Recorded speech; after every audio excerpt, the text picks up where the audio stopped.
নমস্কাৰ বন্ধু বান্ধৱীসকল, আপোনালোকে হয়তো ইতিমধ্যে চালে আপোনালোকৰ ৰিজাল্টখিনি, আৰু আপোনালোকে চাই হয়তো বহুতে এইটো বুজি পোৱা নাই যে আপোনালোকে চিলেক্ট হ'ল নে নাই। আপোনালোকে চিলেক্ট হ'ল নে নাই এই কথাখিনি কেনেকৈ গম পাব? আপোনালোকে যেতিয়া লগ ইন কৰিব, পাছৱৰ্ড আপোনালোকে এপ্লিকেশ্যন ID আৰু পাছৱৰ্ড দি যেতিয়া লগ ইন কৰিব, তেতিয়া চাব আপোনালোকৰ মাৰ্কছৰ ইয়াতে আপোনালোকৰ মাৰ্কছখিনি আপোনালোকৰ আছে যে আপুনি কিমান মাৰ্কছ পাইছে সেইখিনি দিয়া আছে, আৰু লগতে ইয়াতে ভেনু দিয়া আছে। যদি আপোনালোকৰ মাৰ্কছ দিয়াৰ লগে লগে যদি ভেনু উল্লেখ কৰা আছে, অৰ্থাৎ ভেনু নেম এণ্ড এড্ৰেছ যদি উল্লেখ কৰা আছে, তাৰ মানে আপুনি ভেৰিফিকেশ্যনৰ কাৰণে চিলেক্ট হৈছে।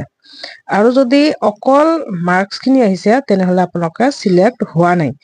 এতিয়া আপোনালোকে আপোনাৰ এডমিট বা মাৰ্কশ্বিটখন আপোনালোকে এতিয়া চাওক। যদি চাই আপোনাৰ ভেনু উল্লেখ আছে তেনেহ'লে আপুনি চিলেক্ট হৈছে ভেৰিফিকেশ্যনৰ কাৰণে, আৰু যদি ভেনু উল্লেখ নাই অকল মাৰ্কছখিনি দিয়া আছে তেনেহ'লে আপুনি চিলেক্ট হোৱা নাই।